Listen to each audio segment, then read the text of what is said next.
अस्सलाम ninth class. आपका आज का नेक्स्ट टॉपिक है meiosis, chapter number 5, page number 95। Meiosis cell division की एक और टाइप है। ये सिर्फ जर्म लाइन सेल्स में होती है। Germ line cells divide by meiosis. ठीक है, अपनी याद रखना है। मियोसिस की क्या डेफिनेशन है, मियोसिस किसे कहते हैं, how will you define meiosis? It is the type of cell division in which one diploid cell divides to form 4 haploid daughter cells। ठीक है, एक डिप्लॉइड सेल होगा जिसके अंदर क्रोमोसोम का जो नंबर है वो डबल होगा। ठीक है, if n is the chromosome number, total number of chromosomes present in a cell, अगर हम n से रिप्रेजेंट करें उसको, तो एक डिप्लॉइड सेल वो होगा जिसमें क्रोमोसोम नंबर डबल होता है। Chromosomes are in the form of pair. For example human के अंदर, ह्यूमन का क्रोमोसोम नंबर है 23 पेयर्स और 46 क्रोमोसोम्स। ठीक है, ह्यूमन के हर सेल के अंदर, हर बॉडी सेल के अंदर 23 पेयर्स ऑफ क्रोमोसोम्स होंगे या फिर 46 क्रोमोसोम्स होंगे, जिसे हम कहते हैं 46 क्रोमोसोम्स होंगे, और वो किस फॉर्म में होंगे, 23 पेयर्स की फॉर्म में। फॉर एग्जांपल अगर तो ये फर्स्ट क्रोमोसोम है तो इसी के साथ इसका होमोलोगस क्रोमोसोम हमेशा रहेगा। ठीक है, इसी तरह ये सेकंड पेयर है तो बिल्कुल इसी जैसा इसकी एक कॉपी इसके साथ एक और होमोलोगस क्रोमोसोम रहेगा। This is first pair, this is second pair, इसी तरह करके 23 पेयर्स होंगे। ठीक है, तो आपने याद रखना है कि मियोसिस में एक डिप्लॉइड सेल मीन्स जिसके अंदर होमोलोगस क्रोमोसोम्स होते हैं, यानी chromosomes are present in the form of pairs, homologous pairs. ठीक है, our diploid cell divides through meiosis and produces 4 haploid cells. One cell is dividing into 4 cells. अब ये कैसे होगा, पहले हम जनरल देखते हैं। मियोसिस 2 स्टेप्स में होती है। असल में एक सेल 4 सेल्स में कैसे कन्वर्ट होगा। फर्स्टली मियोसिस 1 होगी, मैं इसको M1 कह देती हूँ। ठीक है, मियोसिस 1 के थ्रू 2 डॉटर सेल्स प्रोड्यूस होंगे which are haploid. N means haploid, N means single set of chromosome and 2N means double set of chromosome. ठीक है, in the form of pairs. ठीक, उसके बाद फिर मियोसिस 2 रन करेगी। Meiosis 1 के बाद जो डॉटर सेल्स प्रोड्यूस हुए हैं उनमें से हर डॉटर सेल मियोसिस 2 अंडरगो करेगा। ठीक है, इसमें मियोसिस 2 होगी तो वो अपने ही जैसे हैप्लॉइड कॉपीज बना देगा, ये डबल हो गए। फिर इसमें भी मियोसिस 2 होगी तो ये भी 2 हैप्लॉइड कॉपीज बनाएगा अपनी ही जैसी।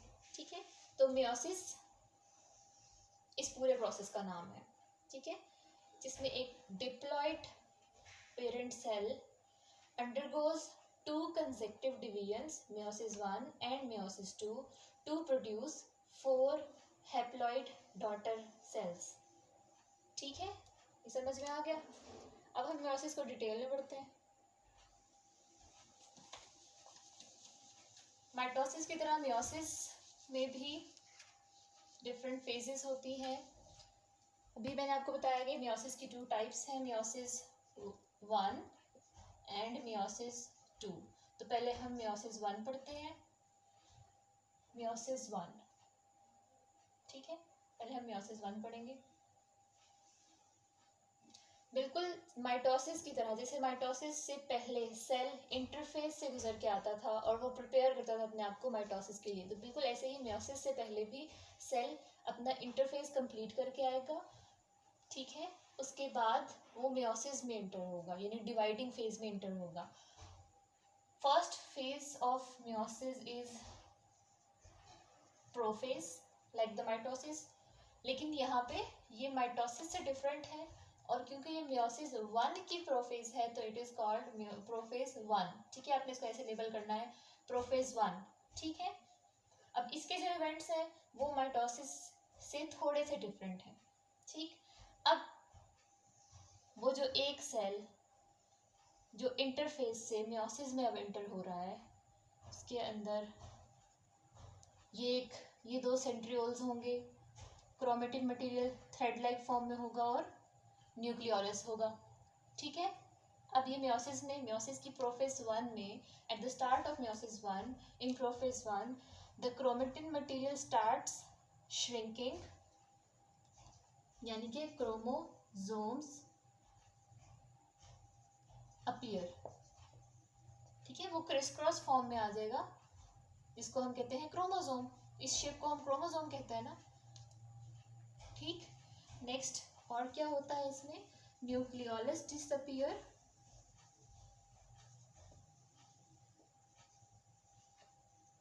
ठीक है। ये न्यूक्लियोलस जो है ये डिसअपीयर हो जाएगा, ठीक, विजिबल नहीं रहेगा। नेक्स्ट न्यूक्लियर मेम्ब्रेन डिसअपीयर्स या डिसोसिएट्स, ठीक है। न्यूक्लियर मेम्ब्रेन भी, उसकी भी ब्रेकडाउन स्टार्ट हो जाएगी और न्यूक्लियर मेम्ब्रेन खत्म हो जाएगी, ठीक है। ये सब तो माइटोसिस में भी होता था, माइटोसिस की प्रोफेज में भी होता था। अब हम देखते हैं कि इसमें डिफरेंस क्या है। और एक और चीज़, स्पिंडल फाइबर जनरेट होंगे,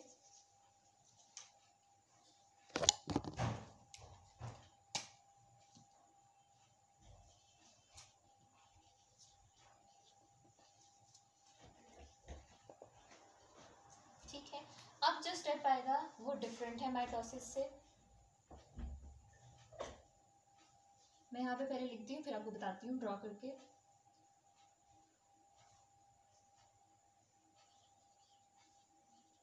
साइनेप्सिस होगा, ठीक है। प्रोफेज 1 में साइनेप्सिस होगा। अब साइनेप्सिस क्या प्रोसेस है कि जब प्रोफेज में ये न्यूक्लियर मटेरियल, ये जेनेटिक मटेरियल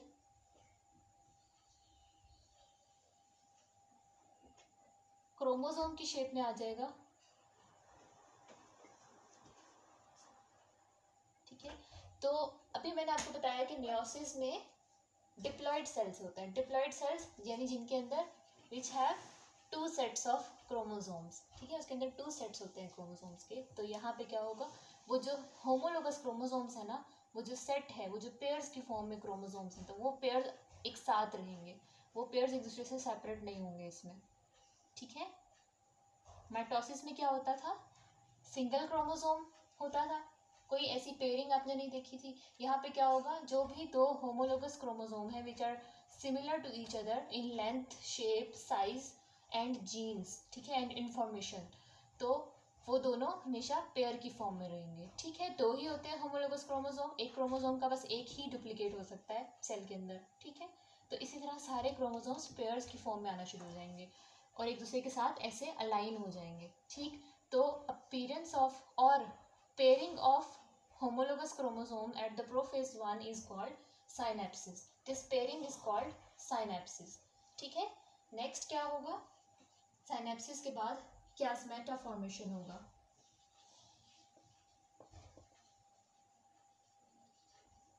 ठीक है। अब क्यास्मेटा फॉर्मेशन क्या चीज़ है, मैं इनको लेबल कर देती हूँ, मैं एक क्रोमोसोम को डार्क बना देती हूँ और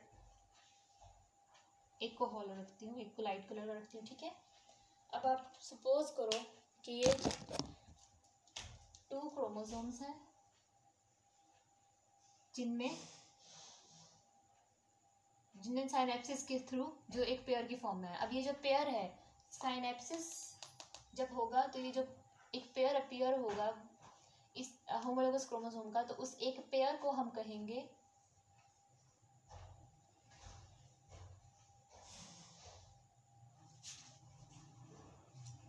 बाइवेलेंट, मार्कर नहीं चल रही, उस एक पेयर को हम कहेंगे बाइवेलेंट, ठीक है, बाइवेलेंट। साइनेप्सिस के थ्रू जो होमोलोगस क्रोमोसोम पेयर्स बनाएंगे, that one pair is called bivalent, ठीक है।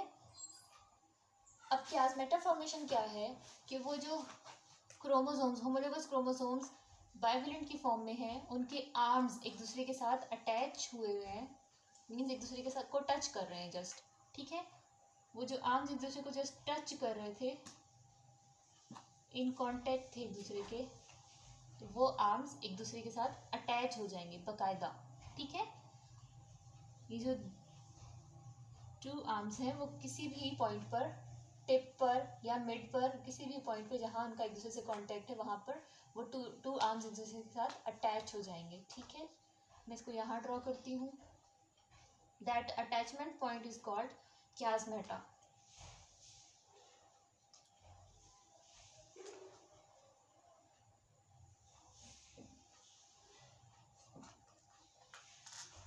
जब chiasmata फॉर्मेशन, यहाँ पे भी सिर्फ साइनेप्सिस हुआ है, सिर्फ एक दूसरे के इन कांटेक्ट आए हैं, लेकिन जब chiasmata फॉर्मेशन होती है तो ये एक दूसरे के साथ ऐसे अटैच हो जाते हैं, ठीक है।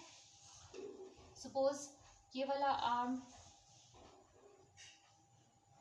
इस आर्म से अटैच हो गया और ये वाला आर्म इस आर्म से अटैच हो गया, ठीक है। ये दोनों ज्वाइन हो जाएंगे, स्टिक हो जाएंगे, ठीक है, जुड़ जाएंगे। तो इस चीज़ को हम कहते हैं chiasmata formation. Those attachment points where non sister chromatids क्या थे? आर्म्स ऑफ अ क्रोमोसोम, ठीक है। सिस्टर क्रोमेटिड्स कब होंगे? जब वो एक ही क्रोमोसोम के टू आर्म्स होंगे, they will be called sister chromatids, ठीक है। और अगर तो वो टू डिफरेंट क्रोमोसोम्स के आर्म्स हैं, जैसे कि एक मैं ये ब्लैक वाला आर्म लूँ और एक ये वाइट वाला लूँ, तो these are non sister chromatids, ठीक है। These belong from two chromosomes. अब ये non sister chromatids attach with each other at different points during prophase 1. These attachment points are called chiasmata, ठीक है। This process is called chiasmata formation, ठीक। अब next क्या होगा? Next important event is crossing over, ठीक है। अभी तक प्रोफेज 1 ही चल रहा है। क्रॉसिंग ओवर क्या है? जहाँ से वो आर्म्स एक दूसरे के साथ अटैच हुए हैं, वो आर्म्स एक्सचेंज हो जाएंगे, वो सेगमेंट्स, वो छोटा सा पार्ट जो अटैच हुआ है वो दूसरे क्रोमोसोम के पास चला जाएगा, परमानेंटली उसका पार्ट बन जाएगा, ठीक है। तो एक दूसरे के साथ क्रॉस ओवर हो जाएंगे। अब मैं इसको यहाँ पर ड्रॉ करती हूँ, इस प्रोसेस को। क्या होगा?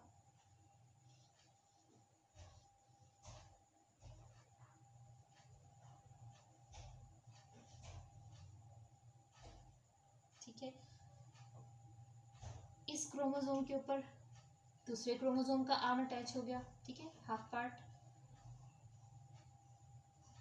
और जो दूसरा क्रोमोसोम है ब्लैक वाला, जिसको मैंने ब्लैक ड्रॉ किया था, उसके ऊपर वाइट वाले का आर्म अटैच हो गया, ठीक। इसको कहते हैं chromosome. The exchange of segments और parts of non sister chromatids during prophase 1 is called crossing over, ठीक है। Exchange of parts of non sister chromatids of homologous chromosomes.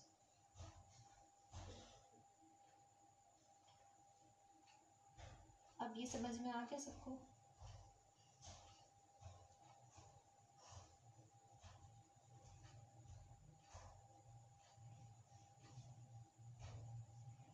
ठीक है, यहाँ पे क्या हुआ है? साइनेप्सिस हुई है। ये क्या प्रोसेस है? जहाँ पे दोनों आर्म्स अटैच हुए हैं, इसको हम कहते हैं chiasmata फॉर्मेशन। और जहाँ पे सेगमेंट्स एक्सचेंज हो गए, आर्म्स एक्सचेंज हो गए दोनों क्रोमोसोम्स के आपस में, इसको हम कहते हैं क्रॉसिंग ओवर, ठीक। इसके बाद क्या होगा? Spindle fibres attach to these chromosomes.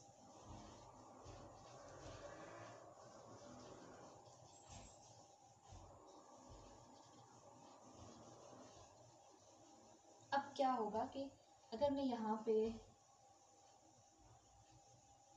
Spindle fibre show करूँ, तो from each pole, from each end और from each centriole only one spindle fibre will attach to one chromosome, ठीक है।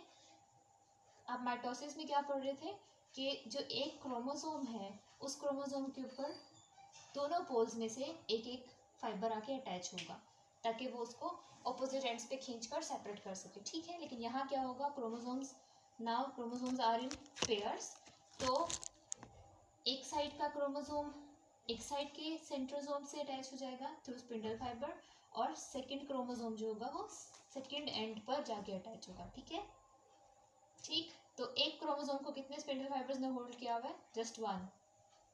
ठीक है, यहां तक प्रोफेज एंड हो जाएगी।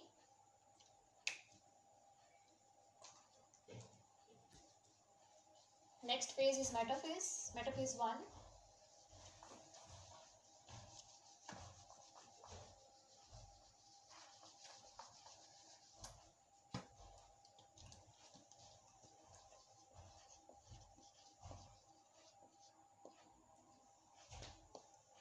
मेटाफेज 1 में क्या होगा? मेटाफेज 1 बिल्कुल सिमिलर है जैसे माइटोसिस में होती है। क्या था? मेटाफेज फॉर्मेशन होगी, मेटाफेज प्लेट फॉर्मेशन होगी मेटाफेज में। ऑल द होमोलोगस पेयर्स, और जिसको हम बाइवेलेंट कह रहे थे, all the bivalents which are still attached at the point of chiasmata. Chiasmata अभी तक सेपरेट नहीं हुआ, वो जो अटैचमेंट पॉइंट से अभी तक सेपरेट नहीं हुए, वो अभी तक जुड़े हुए हैं, बस उनके पार्ट्स, उनके सेगमेंट्स एक्सचेंज हो गए हैं। ठीक है,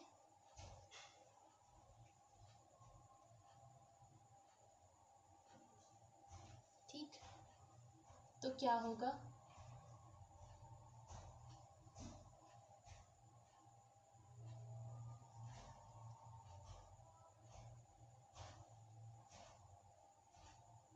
जितने भी होमोलोगस क्रोमोसोम्स हैं, जितने भी ये बाइवेलेंट पेयर्स बने थे, ये सारे के सारे क्रोमोसोम्स पेयर के फॉर्म में अपने आप को सेल के इक्वेटर पे, सेल के सेंटर में इस तरह से अरेंज कर लेंगे, अलाइन कर लेंगे। This alignment at the centre of cell is called metaphase plate formation.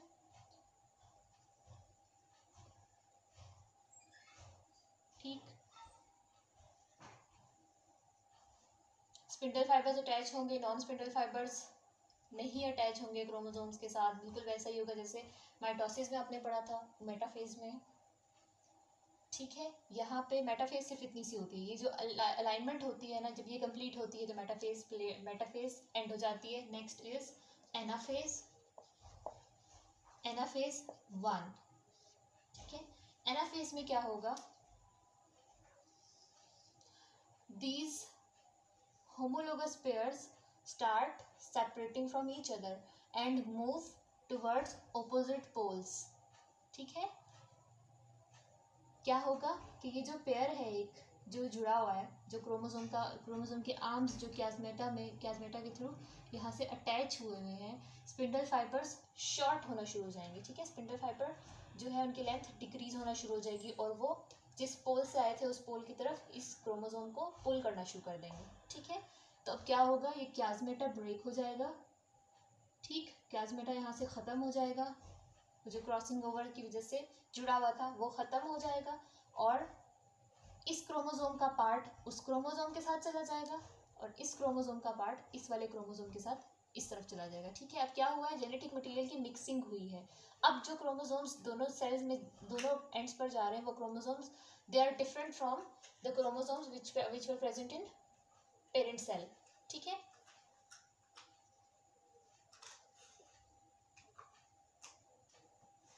क्याज़मेटा start shortening और क्याज़मेटा स्टार्ट कॉन्ट्रैक्टिंग। ठीक है, अब क्या होगा? एक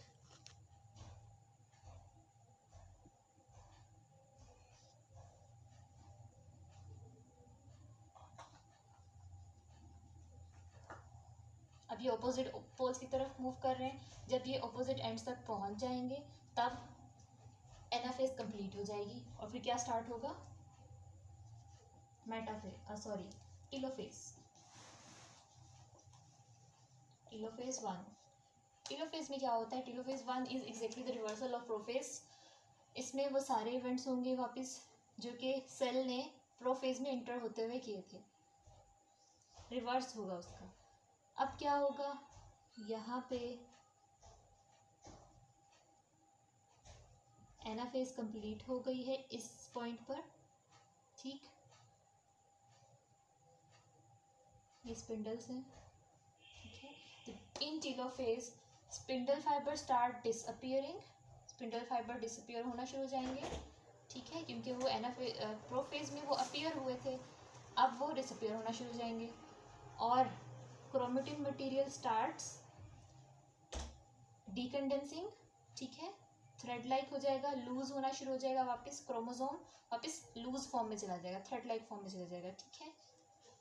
और क्या होगा, nuclear envelopes start forming around each set of chromosome, ठीक। तो at the end of telophase, जब टेलोफेज कंप्लीट होगी तो आपको ऐसा सेल देखने को मिलेगा, एक ही सेल मेम्ब्रेन और उसके अंदर 2 डॉटर न्यूक्लियाई होंगे, और उन न्यूक्लियाई में जो क्रोमेटिन मटेरियल क्रोमोसोम्स होंगे वो क्रोमेटिन मटेरियल की फॉर्म में प्रेजेंट होंगे, और न्यूक्लियोलाई फिर से रीअपियर हो जाएगा, ठीक है। अब क्या रहेगा, यहाँ तक मियोसिस 1 कंप्लीट हो चुकी है, ठीक। अब आप ये देखो कि जब आपने स्टार्ट लिया था तो जो सेल था, स्टार्टिंग सेल, जो पेरेंट सेल था, उसके पास क्रोमोसोम्स कितने थे, 1 2 3 4, मतलब अगर मैं इसको 1 पेयर एंड 2 पेयर कहूँ तो 2 पेयर्स ऑफ क्रोमोसोम थे, ये 2n की फॉर्म में था, क्रोमोसोम्स वर इन पेयर्स, ठीक है। Each chromosome was in pair form, उसका एक डुप्लीकेट भी था, ठीक। लेकिन अब क्या हुआ है, क्रोमोसोम नंबर कितना रह गया, अगर पेरेंट सेल के पास क्रोमोसोम नंबर टोटल था 4, 1 2 3 4, ठीक है, 4 क्रोमोसोम्स, ठीक।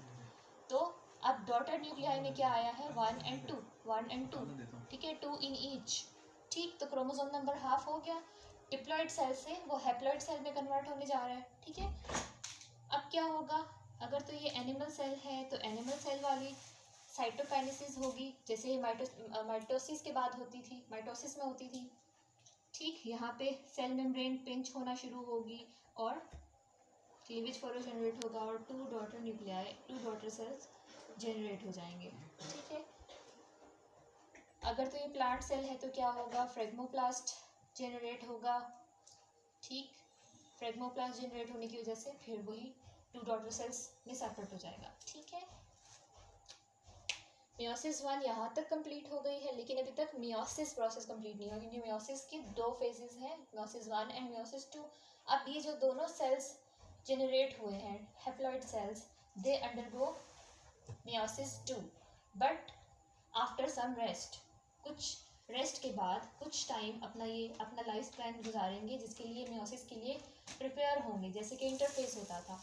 तो इस फेज को, इस टाइम को, जो ये रेस्ट का पीरियड गुजारेंगे बिटवीन मियोसिस 1 एंड मियोसिस 2, इस सारे टाइम पीरियड को हम कहेंगे, इसको हम इंटरफेस 2 कह सकते हैं, क्योंकि ये सेल पहले इंटरफेस गुजार कर आया था, ठीक है। इसको हम इंटरफेस 2 कह सकते हैं या फिर इंटरकाइनेसिस कह सकते हैं, ठीक है, बिकॉज ये सेकेंड गैप आ रहा है। इंटरफेस को हम गैप कहते थे ना, रेस्टिंग फेज कहते थे, ठीक है। मियोसिस 1 कंप्लीट हो गई, अब हम देखते हैं मियोसिस 2 क्या होता है। मियोसिस 2 और मियोसिस 2 बिल्कुल माइटोसिस है, ठीक है,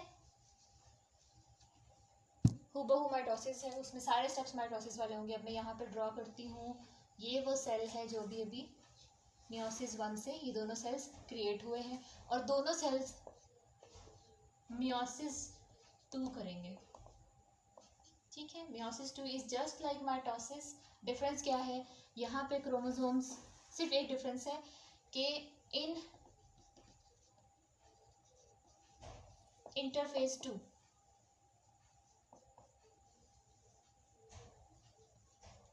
there is no S phase. Interphase की जो फेजेस थी, G1 phase, S phase and G2 phase, तो इंटरफेस 2 बहुत शॉर्ट होती है और इसमें एस फेज नहीं आता, ठीक। और एक और चीज़ आपने याद रखनी है कि इंटरफेस 2 में नो डुप्लीकेशन और no doubling of genetic material.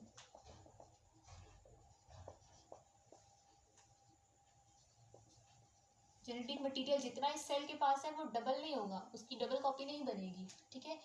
जैसे हमने देखा था कि क्रोमोसोम्स जो माइटोसिस में होते थे वो इस शेप में होते थे, लेकिन ड्यूरिंग इंटरफेस वो डबल हो जाते थे, उसके 2 आर्म्स बन जाते थे, ताकि जब वो सेपरेट हो तो वो दोबारा से डॉटर सेल के पास सेम नंबर जाए, सेम अमाउंट जाए जेनेटिक मटेरियल की जितनी पेरेंट सेल में थी, ठीक है।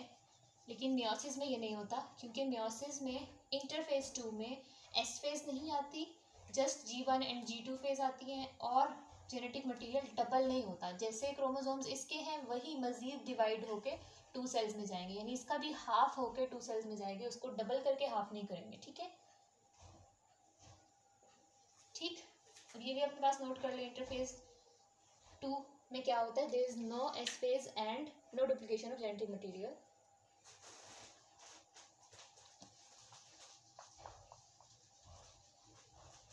तो अब क्या होगा, मियोसिस 2 में वही फेजेस हैं 4, prophase 2, metaphase 2, anaphase 2 and telophase 2, ठीक है। यही सारे स्टेप्स होंगे, लेकिन दोनों सेल्स में होंगे। जो अभी अभी डॉटर सेल्स क्रिएट हुए हैं मियोसिस 1 से, उन दोनों में ये प्रोसेसेस होंगे। क्या होगा प्रोफेज में, उसके वही स्पिंडल फाइबर्स बनेंगे, स्पिंडल फाइबर्स क्रोमोसोम्स को होल्ड करेंगे और एक क्रोमोसोम को 2 स्पिंडल फाइबर्स होल्ड करेंगे फ्रॉम ईच पोल, ठीक है। और फिर वो क्या होगा, जब मेटाफेज प्लेट बनेगी और फिर क्योंकि ये एक ही क्रोमोसोम है तो ये दरमियान से सेपरेट होगा, ठीक है। इसके आर्म्स टूट जाएंगे, ठीक, 2 में डिवाइड हो जाएंगे, ठीक है। और फिर क्या होगा, वो जो 2 न्यूक्लियाई बनेंगे आफ्टर एनाफेज। एनाफेज में क्या होता है, सेपरेशन होती है ना, मेटाफेज में अरेंज होते हैं, प्रोफेज में अटैच होते हैं, स्पिंडल फाइबर्स अटैच होते हैं, मेटाफेज में ये इक्वेटर पे अरेंज होगा, एनाफेज में ये सेपरेट हो जाएंगे 2 आर्म्स, जैसे कि माइटोसिस में होते थे, ठीक है। तो अब दोनों न्यूक्लियाई के पास क्या है, 1 आर्म है, ठीक। उसके बाद क्या होगा, टीलोफेज में ये क्रोमेटिन मटेरियल में कन्वर्ट हो जाएगा, थ्रेड लाइक फॉर्म में आ जाएगा, न्यूक्लियस वापस अपीयर हो जाएगा और ये न्यूक्लियर मेम्ब्रेन रीअपीयर हो जाएगी, ठीक। फिर उसके बाद साइटोकाइनेसिस होगी, दोबारा से ये सेल डिवाइड करेगा और 2 डॉटर सेल्स बनेंगे which have the genetic material like it's parent. ये इसका पेरेंट सेल है ना, ठीक है। लेकिन जो प्रोसेस स्टार्ट हुआ था दैट वाज फ्रॉम दिस, ठीक है। एक क्रोमोसोम जो था वो होमोलोगस पेयर की फॉर्म में प्रेजेंट था पेरेंट सेल में। जब मियोसिस 1 हुई तो क्या हुआ, वो ऐसे 2 सेल्स में चला गया, ऐसे 2 सेल्स में कन्वर्ट हो गया, जिसमें जस्ट 1 सेट गया है, ये वाला सेट गया है एक सेल के पास, ये वाला गया है दूसरे सेल के पास, ठीक है। अब फिर जब मियोसिस 2 होती है तो फिर 4 सेल्स इस तरह के जनरेट होते हैं, ठीक है। ये इसके 2 आर्म्स ब्रेक हो गए, फिर इसके भी 2 आर्म्स ब्रेक हो गए, ठीक है। तो parent cell was diploid in nature and 4 daughter cells are haploid in nature, ठीक है। 4 cells which are haploid in nature, 4 ये 1 है which is diploid, 4 which are haploid, ठीक है। तो मियोसिस इतनी ही है, ठीक है। आज का लेक्चर इतना ही है, अल्लाह हाफिज़।